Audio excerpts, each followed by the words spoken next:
Okay guys, so നമ്മളിപ്പോൾ കയറാൻ ഇത് ചെന്നൈയിലെ കീലമ്പാക്കം എന്ന ബസ് ടെർമിനസ് ആണ്. ഇവിടെ നിന്നാണ് സൗത്ത് തമിഴ്നാട്ടിലേക്ക് ഉള്ള ബസ് സർവീസൊക്കെ സ്റ്റാർട്ടാവുന്നത്. അതായത് സിറ്റിയിൽ ട്രാഫിക് കൂടുതലാണെന്ന് വെച്ചിട്ട് അവർ ഇവിടെയാണ് സ്റ്റാർട്ട് ചെയ്യുന്നത്. ഇത് ഇങ്ങനെയാണ് ഇതിൻ്റെ സെറ്റപ്പ്.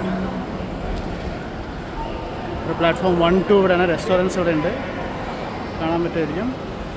പിന്നെ ഭയങ്കര വിശാലമായിട്ടാണ് കെട്ടി വെച്ചിരിക്കുന്നത്. ഫാൻസ്, മേലെ ഷോപ്പിംഗ് കോംപ്ലക്സ് ഒക്കെയാണ്.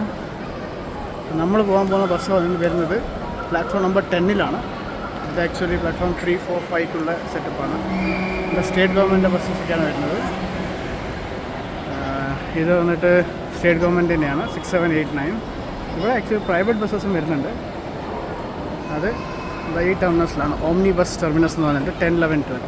അതായത് ഇത് നല്ലൊരു സെറ്റപ്പാണ്. എന്താ വെച്ചാൽ പ്രൈവറ്റ് ബസ്സിനും ഈ സ്റ്റാൻഡ് കയറാനുള്ള അനുമതിയുണ്ട്.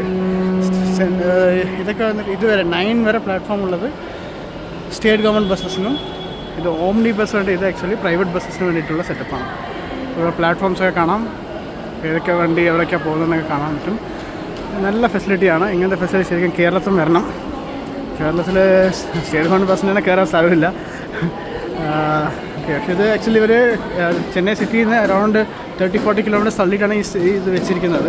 ഇവിടേക്ക് വരാൻ തന്നെ സെപ്പറേറ്റ്ലി ഒരു ബസ് സർവീസസ് ഒക്കെ ഉണ്ട്. ഓക്കെ, ഇപ്പോൾ നമുക്ക് വരാൻ പോകുന്ന ബസ് പ്ലാറ്റ്ഫോം നമ്പർ 10-ലാണ്. ഞാൻ എന്താ നേരെ പോകുന്നു.